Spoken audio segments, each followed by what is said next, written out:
I'm Amy Kroom, and welcome to Independent Thinking Executive Insights.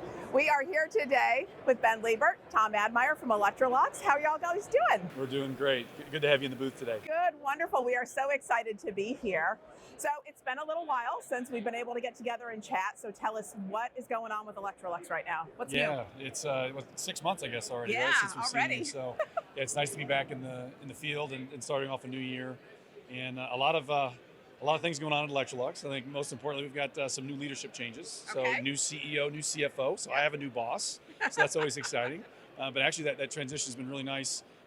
Some industry expertise coming into our market. Our new CEO used to be the CEO of our Latin America group out of Brazil. Oh, wonderful. So he's familiar with Electrolux, he's very familiar with our industry, and now we're just working to get him settled in on the North American market. And so that's been really positive. Yeah. So he's 60 or 90 days into the role, and we're just about to start the roadshow and get him into the market, meeting customers. So that's a big one. That'll be exciting. And then the second is new product introduction. So we never slowed down our investment in new products during the pandemic. Yeah. And so we have a full slate of new products that will be launching this year, many of which are in the booth here, and many of which are independent retail exclusives at the launch. So again, how do we invest in independent retail first before other channels? Okay, that's wonderful. So let's talk a little bit about what some of those exclusives are. What do we have this year that we're introducing? Okay, I'm going to let Tom work him into the discussion here. So Tom, I'll let you. Yeah, I mean, we're very excited. We got some new front control ranges out in the marketplace right now. What we call our 3083 and 3062 front control ranges. We've got a slug of inventory we're ready to sell right now. Have had good results so far to date through the bike show itself. So we're really excited about that. Really excited about introducing our new standard depth 4-door French doors coming out of Rayong, Thailand as well, which we'll get to the dealer channel as well, and notably with Nationwide first. But some really good innovation. And back to Ben's original point, 90% of what we have here on the floor today was introduced in the past 3 years. And the extent to which we can continue to drive mix in Frigidaire Gallery, Professional, Electrolux, is really where we want to focus our efforts. But really excited for the innovation we have and new product introductions as well. So that's fantastic. So with all of these new introductions, though, what is Electrolux doing to make sure that the supply is there? Because you can have all the introductions you want, but if you can't provide the products, it doesn't really do anybody any good, right? So I know you guys are working really hard on that. Yeah, so that was... The last 3 years was not only everybody's struggle, but I think we had a few specific instances. We have 2 new factories in North America, one in South Carolina and one in Tennessee. And so, bad timing in which you bring not only new products to market, but a new factory during the middle of the pandemic. And certainly our dealers, our partners nationwide, you guys felt that, unfortunately. And so some good news now. Both of those factories have stabilized, as supply chain is starting to get a little more normal, if there's such a thing, in the industry. So those factories performing very well. I think it starts with that, making sure we have the continuity of supply. And then another initiative that we're working on, we have about 10 RDCs in North America, including Canada. Okay. And so we have a new program that we're starting to do localized RDC level forecasting, so demand planning and supply planning at the localized level. Oh, wonderful. Traditionally, that has been done in aggregate, almost sitting in Charlotte, based on what we see in a control tower. Mm-hmm. And what we're trying to do is really disaggregate that now and take it out. So let me make a real world example. We're in Dallas. Okay. So we have an RDC here in Dallas. And so really looking at what is the demand signal in this sector of the United States, how much of that is being sold through that RDC, and then can we better predict minimums and maximums? Oh, wonderful. It sounds really simple, but it's just not how we've set up our company over the last 100 years. Yeah. And so a project specifically focused on giving the dealer better inventory availability in their RDC. Oh, wherever that's they're amazing. Located. Yeah, so we think about July, August, we'll start to see the fruit of some of that new product or new project investment. And with 10 RDCs, you're able to cover the country a lot more easily, right? You're not having 3-day shipping times to get things to people. That's exactly right. Yeah, that's wonderful. Well, so we are here in Dallas, you mentioned it, and what we've been talking a lot about this week is customer obsession and what retailers can do to surprise and delight their customers and really put the customer at the forefront of everything that they do. How is Electrolux surprising and delighting retailers and helping retailers surprise and delight their customers? I think first and foremost, what's really important for us is that we work very closely with your team out of Winston-Salem throughout the country. Yeah. In my opinion, what's most important is to let your consumers know that you're indeed in business. I mean, it's a much different environment coming out of COVID where you could sell, obviously, what you had. Right. So it's really important, we think, to help, at least from our perspective, help educate and help foster that communication and driving awareness, particularly online with your dealers, and help facilitate that with offers and sort of the insights that we have as well. So creating that obsession, back to answer your question, I think really starts with just making sure the consumer is aware that you're indeed in business. You're competing against the national accounts, let's be clear. Yeah. And they've done a really good job coming out of COVID and sort of condition themselves to really make sure the consumer, more importantly, is aware that they're in business. You folks have to do the same as well. Yeah. So we're working hard with your team to make sure that happens. Excellent. To create that customer obsession. Yeah. So are there any changes that we can expect from a promotional or an incentive standpoint this year compared to previous years? Well, the answer is yes. The short answer is yes. The answer is yes. I mean, let's face it, we all lived in some pretty good times during COVID. Yeah. For weird reasons, obviously, but it is a much more promotional environment coming out. And frankly, I think the root cause is just there's capacity in the industry that has to be filled.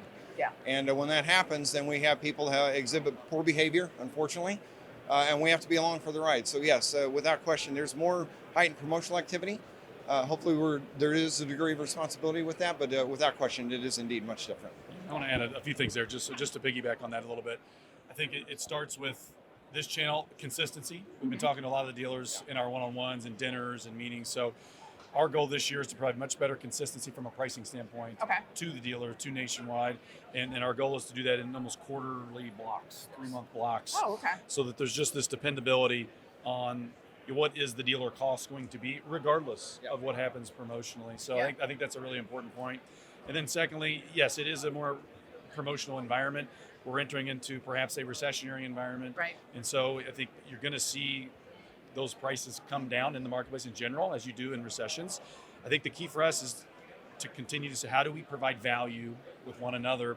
And one of the ways we do that, exclusive launches, early launches with independent retail, and then our premium brands, Frigidaire Gallery, Frigidaire Professional, and Electrolux, those are brands that you can't find everywhere. Right. You can find them some places, but you can't find them everywhere. And so really creating that value relationship around those brands together, I think is going to be really, really important. Those are brands we don't discount as much as others. And so I think there's a good win-win there, but it also requires someone in a dealer showroom to explain the benefits and features to the consumer, which is why we love independent retail so much. And that's a nice segue too, because as we look at the luxury market, are you expecting to see kind of still growth? I mean, disposable income, there's some issues there. There is definitely, savings issues that are going on with consumers, but how are you expecting the luxury market to perform in the coming year? It's a great question. So, look, I think everything's slowing down. We are seeing that slow down, but it's not slowing down everywhere, right? I think we've actually been pleasantly surprised on how the discerning consumer, the replacement consumer, the luxury consumer has done so far over the last, call it 6 months, as we've started to in this downturn. Actually, we've been talking about this downturn longer than we've actually seen a downturn. It's almost like being on a tightrope. You're just waiting for the moment, but it's still not here yet. Yeah, so I think, clearly the consumer demand is slowing a bit, but we're seeing really strong sales in luxury brands. And I think the other thing that's really important, what luxury means to Electrolux and Frigidaire is perhaps a little bit different of what it means to maybe some of our competitors. And I think that's the beauty of our brands.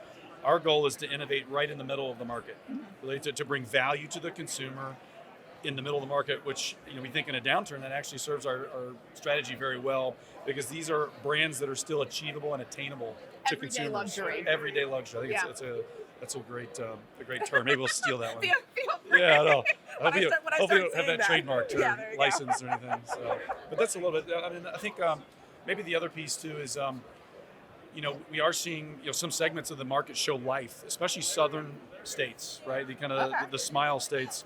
We're starting to see some signs of life in builder, which is surprising with interest rates at 6.5%.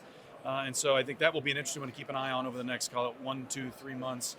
Are we at the bottom of this trough from a builder perspective? And I think in some of these southern states, we're seeing some signals that say like new organic sales starting to pick up, which surprised us with a 6% interest rate.